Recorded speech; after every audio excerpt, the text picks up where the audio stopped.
Welcome to 1,000 Tiny Steps. I'm Barb Higgins, and in this podcast, I'll share personal stories of great joy and tragedy and the steps that brought me there. I have become adept at tracing them backward to find the origin of an event, good or bad, that has affected my life. I have gone from being on top of the world with Division I All-American success to being unable to get out of bed with the grief of losing a child, and everything in between. I am painfully honest, which can make people uncomfortable, but discomfort brings growth, and oftentimes, tragedy brings joy. So, tie, buckle, slip on, or lace up your shoes, and join me as we begin our 1,000 Tiny Steps. Hey everybody, Barb Higgins here, welcoming you to episode 56 of 1,000 Tiny Steps. Third episode in season 6, and in a very intense episode.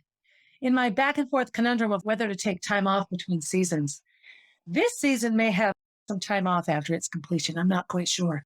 As I've said many times, both in the podcast here, in my lives, in things that I write, rehashing all of this, bringing things up, returns me emotionally sometimes to exactly where I was at that time, which there are those who would say, stop living in the past. And I'm not living in the past by sharing the past. I feel I'm creating a healthier future for myself and hopefully opening the doors for other women and girls out there that have gone through what I've gone through and don't dare say anything about it. Episode 1, if you haven't been listening, was middle school and letting my mother know I had been abused. And episode 2 of this season was discussing my relationship with my teacher. And that's where this one will pick up. You know, it's easy to get caught up in the details of it. Oh my God, she had sex with a teacher. Yeah, okay, that's true. And that's a piece of it. But that piece of it is what permeates emotionally. I know as a health educator, always one of my favorite lessons was how the rules were different for men and women in sexual relationships. If you go and play a soccer game, each team has the same rules. That's how you have a fair game. But you change the soccer fields into a big old king-size bed, and the female team is on one side and the male team is on the other, and the rules are completely different. What is a conquest and a trophy for a guy is a mark of shame for a girl. I should do research. The more I talk about my own experiences, the more I ponder what single gender unions would be like in terms of who might be the powerful one, the one with the bigger voice, they're a silent one. Are those relationships more equal? You know, I don't know. It's not the same. All of my experience is heterosexual, male on female abuse, and that's what I speak about. I do hope that my stories are transferable enough that if the details for you are different, that the scenario is the same, that you would be able to pull from it. This episode will start with the summer of 1979. And when I think back to the summer of 1978's beginning, where I was heading off to gymnastics camp, and I had not yet gone to Concord High, 12 months made such a change. I was such a different Barbara Higgins in those 12 months as I had been the previous 12 months. It's amazing when you pick a marker and you go year to year to year on that marker and you look at who you are and what you're doing. I was 15 when school ended my sophomore year. I turned 16 that summer. So I wasn't even old enough to drive a car when I was going through all of this very, very tumultuous and adult stuff. And I remember all the conflict I had inside because I only knew one way to approach anything that had to do with sex, and that was it was secret and wrong. You know, luckily for me, I was never hurt physically, like painfully hurt in my abuse. And so I didn't associate physical pain with it. I entered the summer of my sophomore year, very, very different than I entered the summer after my freshman. I took driver's ed that summer to reiterate how different it was. There were a couple of different driver's ed teachers. There was one driver's ed teacher who you never wanted to drive with him alone. Nowadays, you have to have a third person in the car. You don't do driving hours by yourself. And I don't know all of the reasons why, but I think a big one would be, you've got young people alone in a vehicle with an adult and you want to have coverage and safety and all that. That wasn't the case for us. There didn't always have to be a third person. There often was, but it wasn't mandated like it is now. There was one particular driver's ed instructor, and I fortunately did not have him. I had Mr. Phelps, who was awesome. So I always felt safe in the car. But everybody knew that if you got the other one, you were going to get felt up. And I think about that now and just how awful that is. But we lived in a society still, 1979. In those years, I think women could just barely get credit cards on their own. And I think in many states, it's still legal at that time to rape your wife. Like a wife couldn't accuse her husband of rape because they were married. I know these are harsh things to hear, but it's a mindset. And with all the Roe v. Wade stuff going on and how voiceless so many women in our country feel right now, it stands out to me because I lived in a time where family things just stayed within the four walls of the family, good, bad, and ugly. You didn't talk about things. Maybe there's some safety in that. I don't know. Certainly it's nice to have privacy, but if privacy is keeping a crime a secret, then that's just not right. So my whole entire childhood and middle school years was centered around processing what had happened to me and how ingrained in my very being it all was and remains. Children are not ready to have sex. They aren't. And so when children are abused in this manner, when they have a conflicting feelings, even little babies know. I remember the first couple of times Gracie was at the doctor's office and, they take the diaper off and they check all the baby parts. She got this look on her face, like a pout. And she got very, very tender and wanted me to pick her up. And she just knew this. I don't know this person, and they're taking off my diaper. There was nothing inappropriate about what happened there, but we know intrinsically, just like we know when we're hungry, when we know when we're thirsty, when we know that we're tired. Little children know that this is a feeling that is different and evokes things that emotionally we're not ready for. We're hardwired to reproduce. So we're hardwired to have sex. And sex feels good when it's an appropriate, healthy sexual relationship. When that isn't your beginning, when the way that you're feeling is conflicting, when something feels okay and maybe even feels good, but it makes you sick at the same time because of the person that's doing it to you, please understand how devastating that is to a child. And then you have no one to process it with. I didn't even know for a long time. I'll get into that. I'll do that season next. And that will be a hard one for me to talk about. I have a hard time putting to words what exactly happened because it makes my skin crawl. And unfortunately for me, I don't forget anything. I have an unbelievable memory, which is hard when I can't sleep at night while other things come back. So summer of 79, I'm 15. I sign up for driver's ed, which is such a rite of passions. For me, for girls, I think for me it was getting my period. Now that means I'm mature. I'm growing a body that will be an adult body. And now, 2 months shy, almost to the day of my 16th birthday, I've now entered the world of sex. And it continued into the summer. School ends and there wasn't a lot of reason for me to see Science Guy. And I would meet him on runs sometimes, go running together.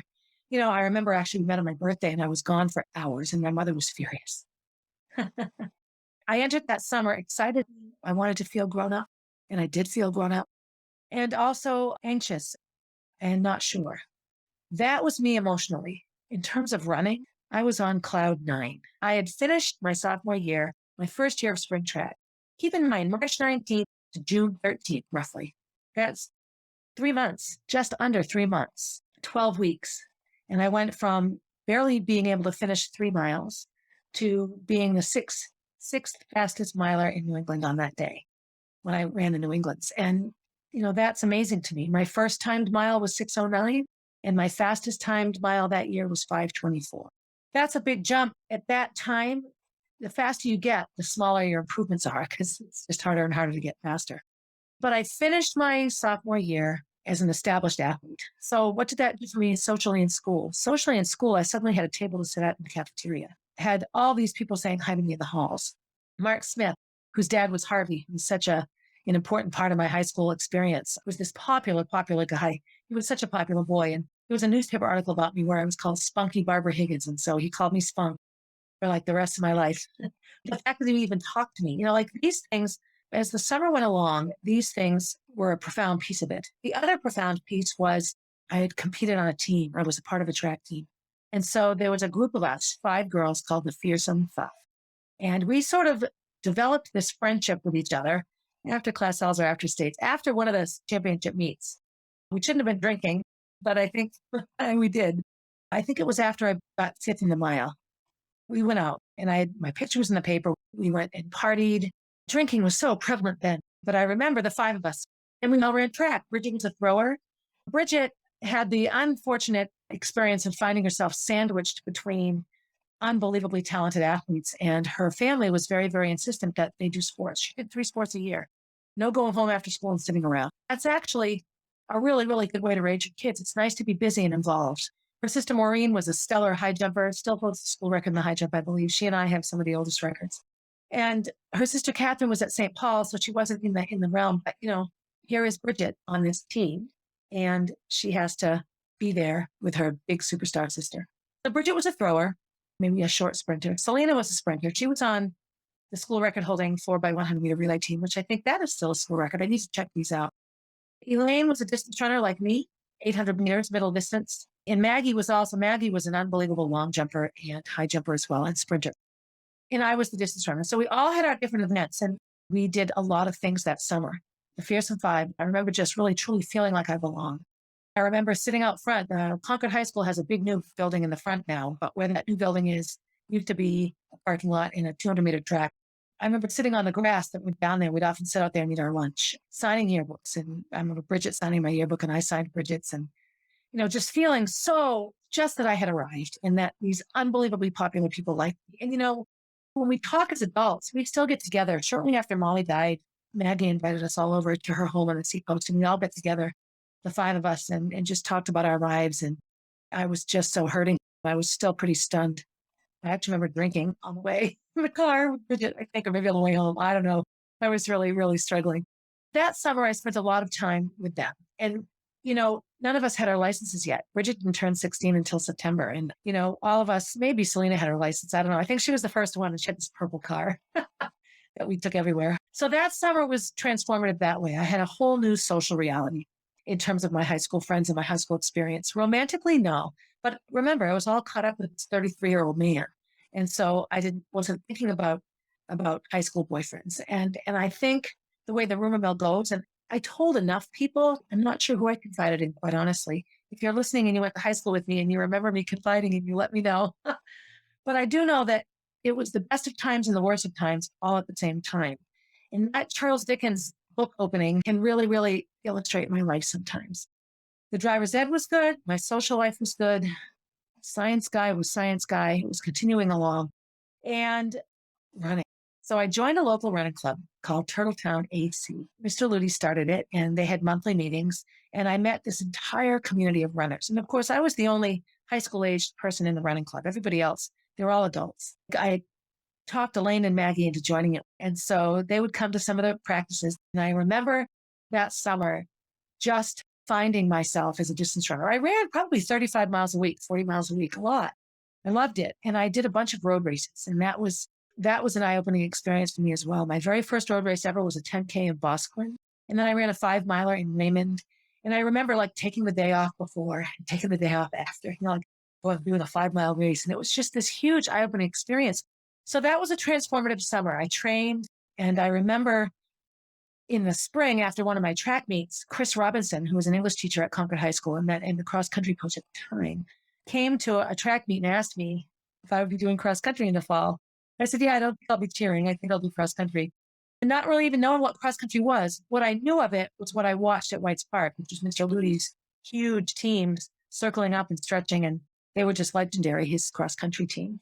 Summer ticked along, and I ran, and it was in the course of the summer that I met Jay Kolb. So Jay owned a running store in Concord called The Long Run, and his first wife was my art teacher in middle school. And so I knew him or knew of him. And now that I was a runner, I went to that store just all the time. And he was very influential and helpful in getting me into the running club. He was also the first person who said to me that I could probably break 5 minutes in the mile. Wouldn't it be neat if I were the first high school girl to break 5 minutes in the mile? Another person that was influential that summer for me in the running community was Walt Chadwick. Walt was a Concord High alumni, ran for Coach Ludi. He worked at Nike at the time, as did Jay Smith, who's another Concord High alumni, Ludi alumni, and runner. Jay lives in Concord now, and he has a business, Stitches, New Hampshire. Here's a little shout out for you, Jay. All of these people became very influential in my life, again, in matching my psyche and what happens to little girls who grow up to be teenagers and young adults after being abused the way I was drawn to people who are older than myself, always adults, always people older than me, specifically men that were older than me. My first really 2 or 3 serious relationships were with people significantly older. That's a pattern in my life. So summer of 1979, I worked at Weeks. I was a waitress, and I loved that. Was a fun job. I walked to and from work. We didn't one family car. If the car wasn't home, there wasn't a ride for me. There were times I walked home in freezing cold, dark weather. That was just the way it was. Ran every day. I took driver's ed.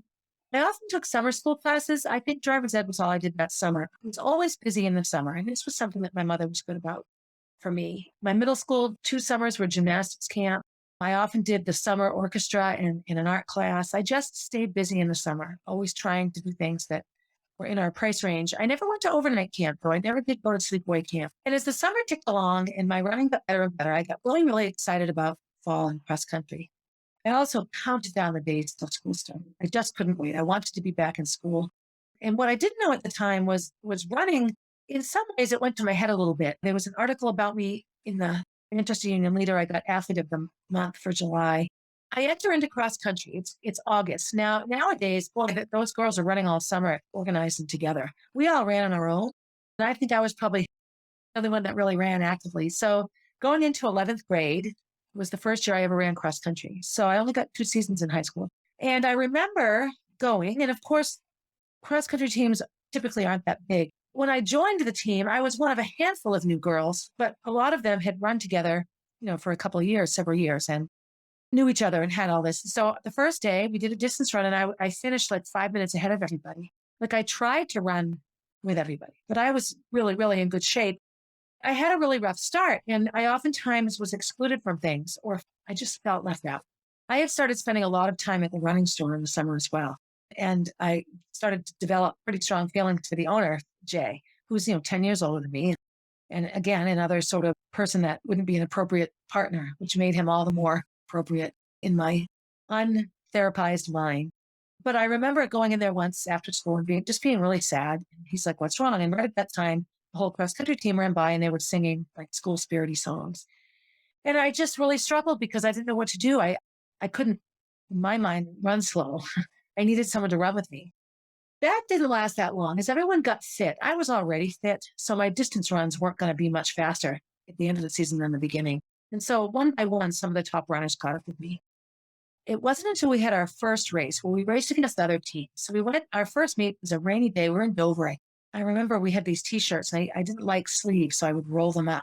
I remember rolling up my sleeves and we had maroon shirts and we all decided that we had to match and cross country, you have to be the same. So we had red and white striped dolphin running shorts. Total clash, total color clash.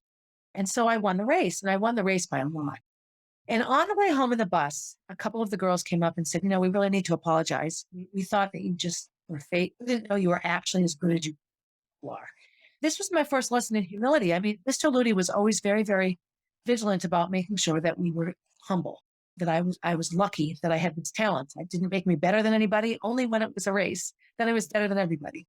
But I wasn't a better human being. I wasn't suddenly higher class and all that. I'm still me. And he was very, very good about that. But, I had never been the best. Everything I had tried, I was mediocre at. I was a pretty good swimmer. I had the preventative medicines at a younger age. Everything made me wheeze. And so I never got good at it. So that fall was a learning experience. I remember a bunch of my friends went to a concert, some of the Fearsome Five girls, and I wasn't invited. And I just felt bad about it. So I just got a little bit quiet. I thought, I shouldn't say anything. And so another running club existed called the Seacoast Striders. And this was a girls running club, high school girls primarily. And it was put on by Jeff Johnson, who's another person who works for Nike. So I was very, very connected to the Nike people. The Seacoast Striders often went and competed in like cross-country nationals. We were going to North Carolina, to Raleigh to compete. I was invited to go. And so I said yes. And so it was over Thanksgiving weekend, I believe, but I didn't tell anybody. I didn't say anything. I left and I went and I was at the nationals. And so of course it's Thanksgiving weekend and, big party weekend. And so I wasn't at anything. And a couple of my friends, now remember, no cell phones, no email. Once you're gone, you're gone. And so they called my house and it was Barbara there. No, she's running in the nationals. And so when I got home, I had cards and a cake and congratulations. So I did terrible in the race.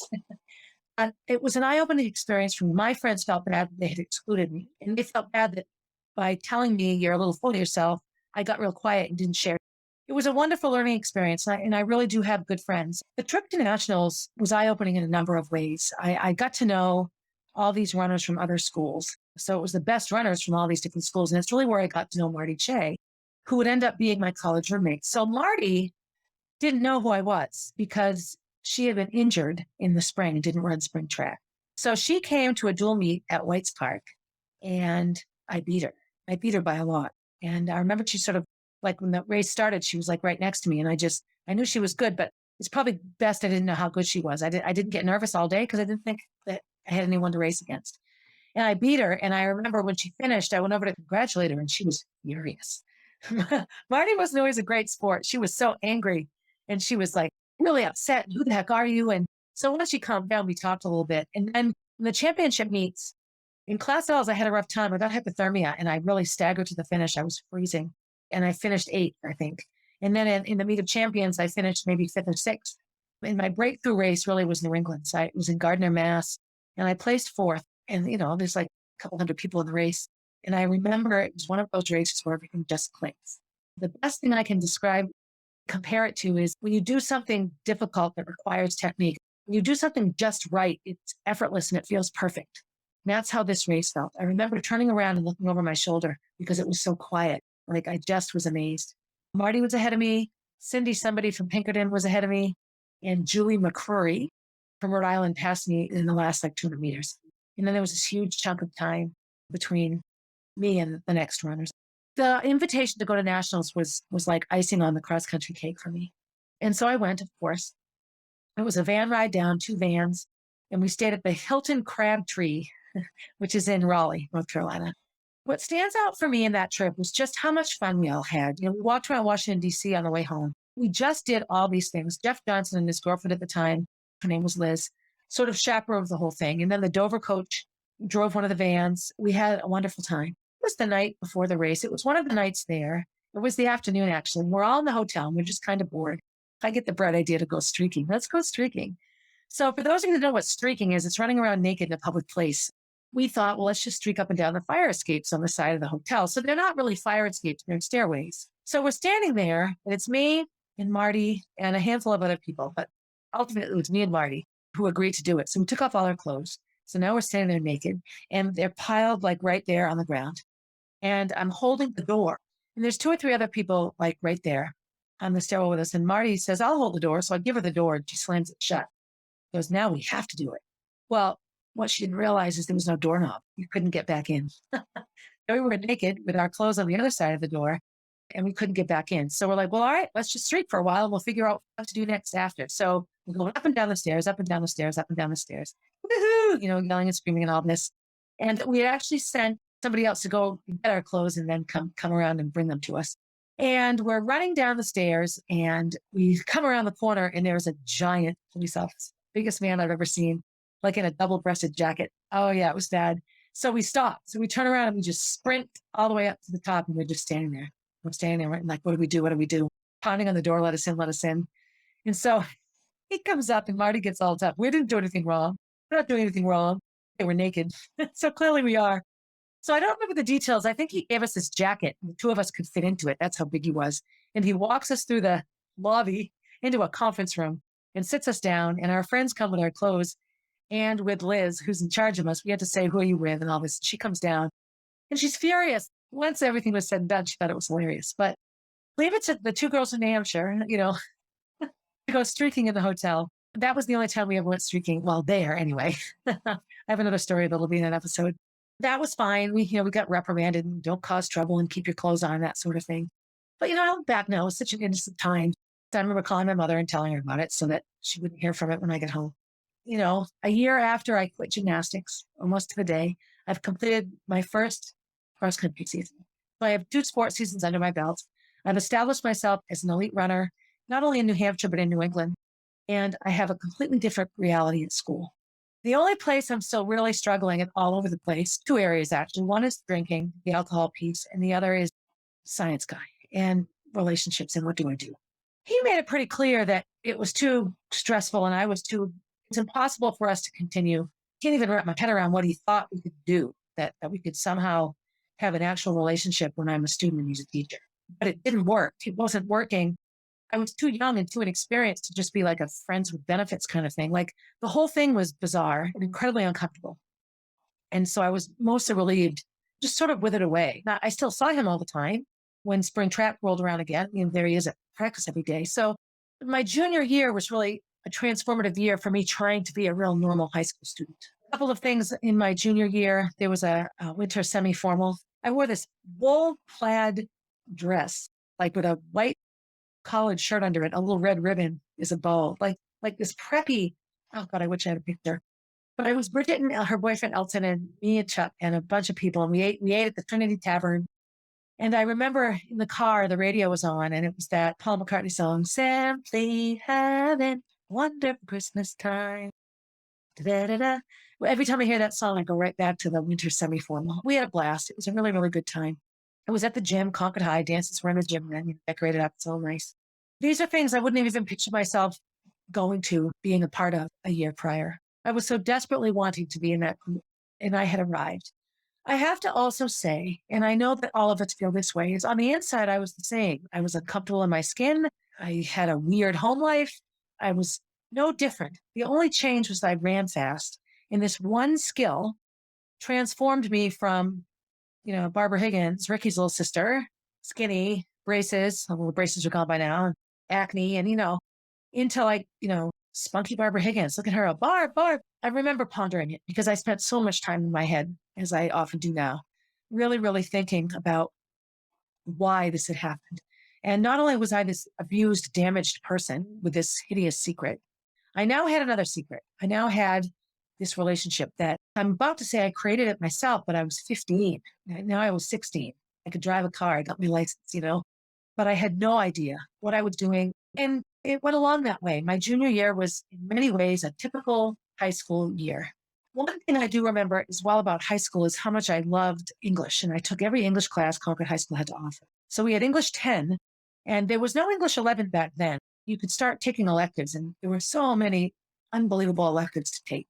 And I took them all. Every English elective there was, I took. I had to take what's called expository writing, and I didn't type. You handed in work, handwritten. It took me a long time once keyboarding and, typewriters went by the wayside, and computers where you could delete backspace and not have to white out and retype a whole page because you made a mistake. It really took me a long time to be able to create typing. I had to write and then type what I'd written. But I remember writing a whole paper, this big paper on anorexia. And I was never anorexic. However, I do know that food for me had always been something of a control issue. I was raised in a family where you had to sit at a table until you ate it. And I remember one time sitting for hours because I didn't want to eat the baked beans. The kitchen was dark. Everybody's watching TV in the other room. And I'm like, why do I have to eat something I don't like? It was irritating. And it became a power play sometimes. As a mother, if Jack wants 2 bites of a popsicle and he's sick of it, that's fine. He's a baby. He doesn't understand wastefulness. I'm not going to make him eat something or have him go hungry. And he tries everything. He loves to try things.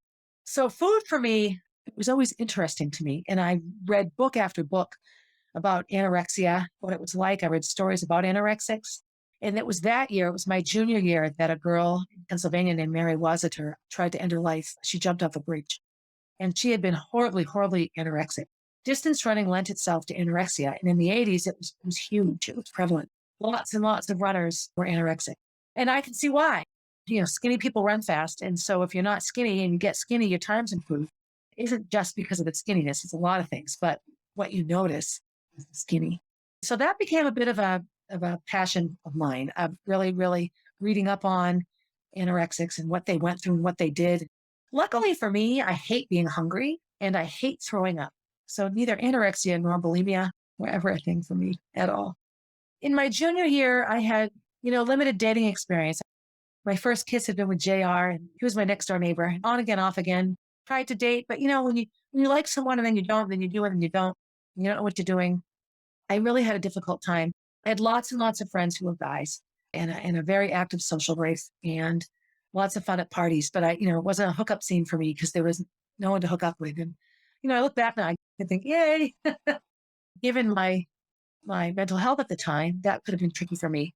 The other piece that really blossomed and bloomed somewhat out of control was my drinking, because now that I was popular and hung out with athletes were notorious drinkers. And the big parties happened at an athlete's house, and certain teams had reputations for being alcohol frenzies. The drinking age was still 18. It didn't go to 20 until the summer before my senior year. So we were all upset because, sure, our senior year, and it goes to 20. A typical Friday night would be somebody would be driving. Maybe I'd be driving, or somebody would be driving. Whoever was driving picked everybody up. And then we would go sit outside a store and wait for somebody to walk by. And we'd roll the window down and say, "Would you buy some beer for us?" And most people would. They thought nothing of it. They'd go in, buy whatever they were going to buy. They'd buy us our beer. We'd just give them the money. Never had anyone walk away with the money. They'd come out, give us the beer, and off we'd go. And we would drink in our cars because where were you going to go? Oh, we would drink outside. Where the allergy shot place is now in Quest Diagnostics in Concord. It was Kidney Dialysis Center when I was growing up.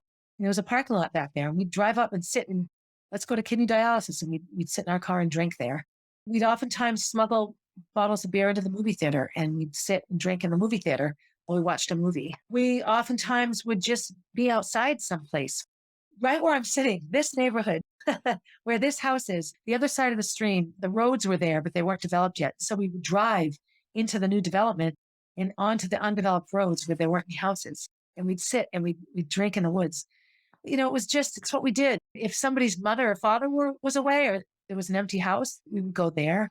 But there typically wasn't. We just had to drink wherever we were. And oftentimes our drunk fests consisted of getting drunk in a car and then driving to beachside to eat or finding some sort of remote place outside to drink. I'm amazed that we all didn't end up dead. And some of us had friends that had apartments, but life was just so small that you hung out with who you hung out with. And a lot of our drinking was just done outside.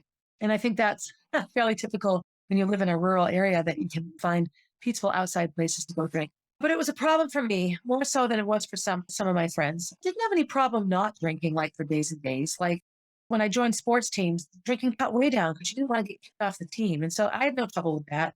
Really wasn't until I met Kenny that daily drinking became a habit for me.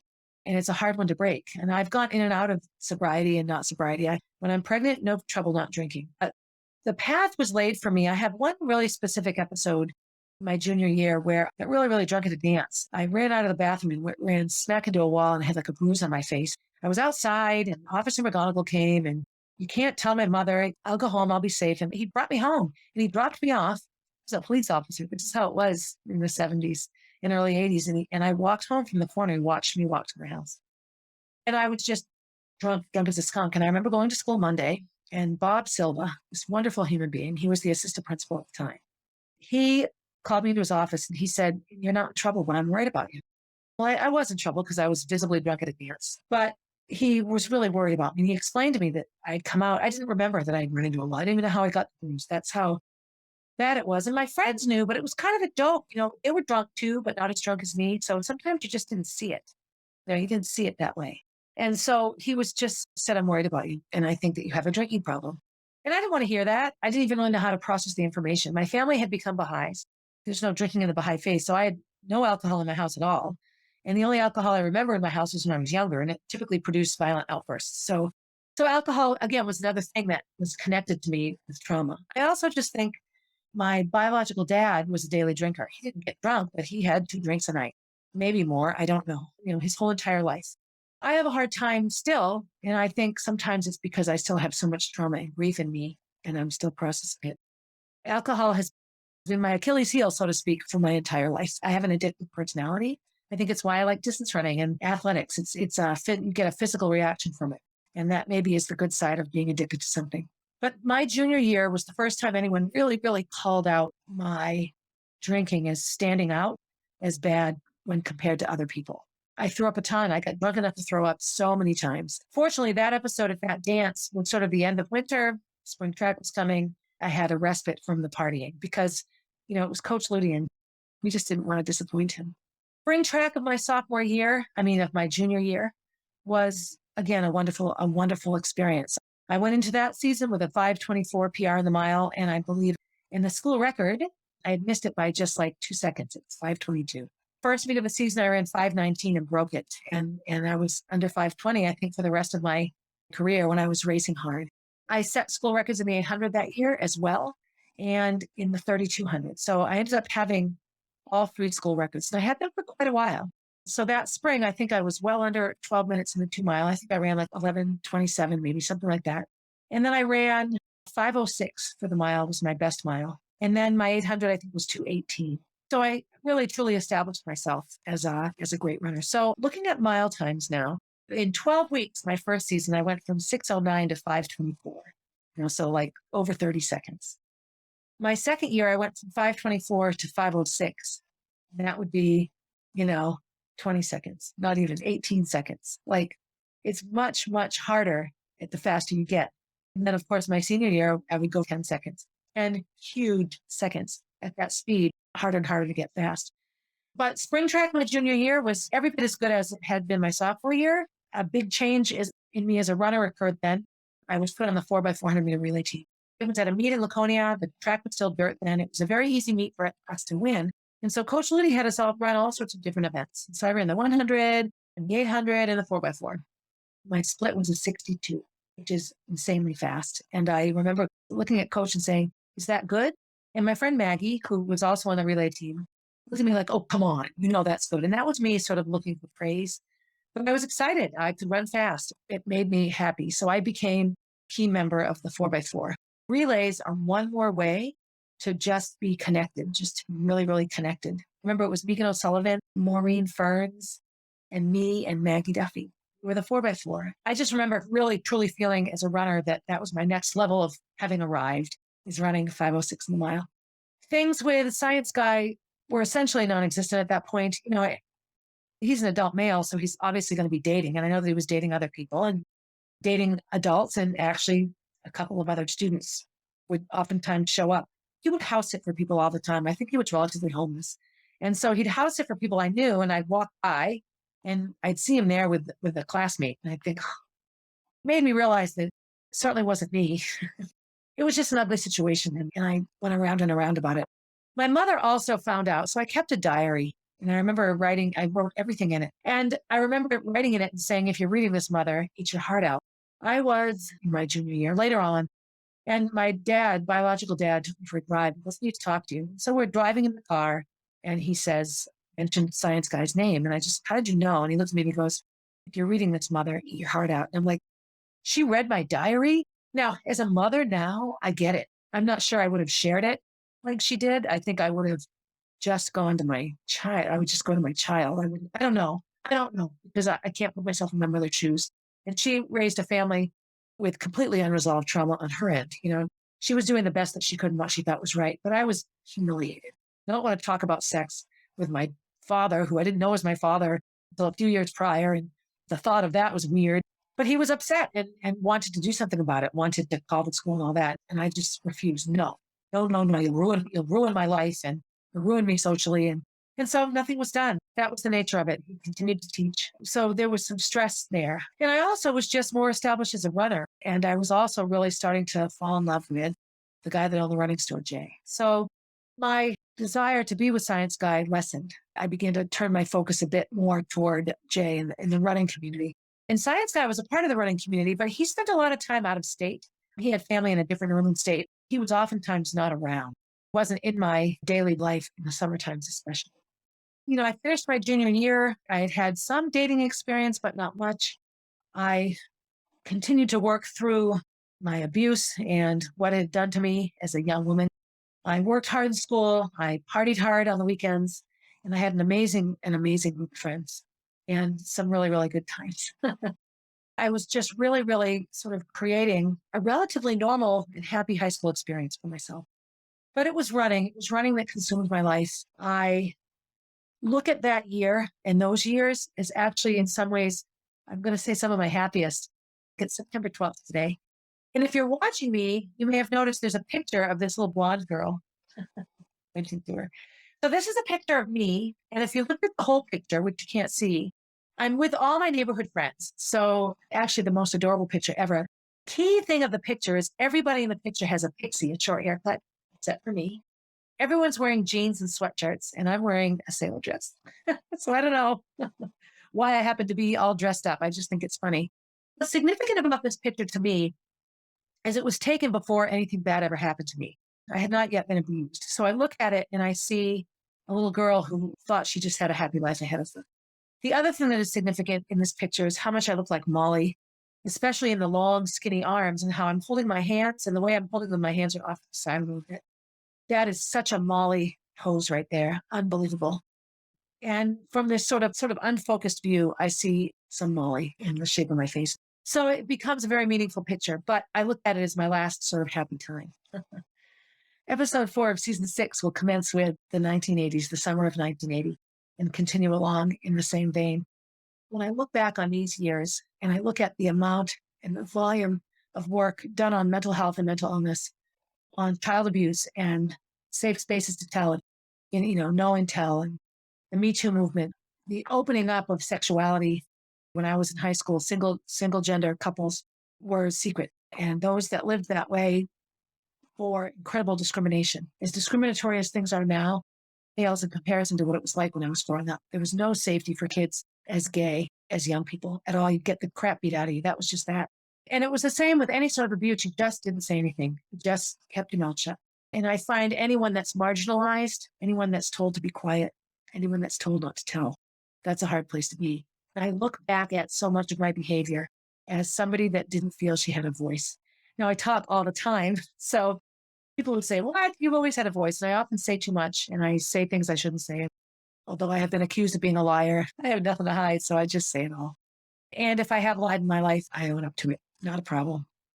So I want to thank you all for listening. I know that these episodes can and will be a little bit triggering, but it's important. It's important. And as we go along, when I look at my current day life and the number of teachers that still have access to students and still somehow get away with having relationships with them, and how often it's happened again and again in Concord, New Hampshire, in my own school district. And so I'm hoping, by sharing the story that we can change the narrative and the dialogue, actually change, and not just be lip service change.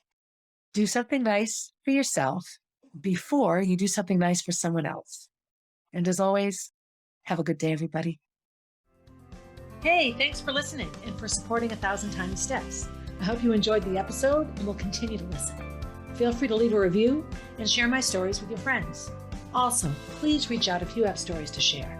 I love hearing from and connecting with my listeners. If you would like to know what I'll be talking about down the road, you can find me on Instagram at barb_444, on Facebook as Barb Higgins, and at my website, www.1000tinysteps.com.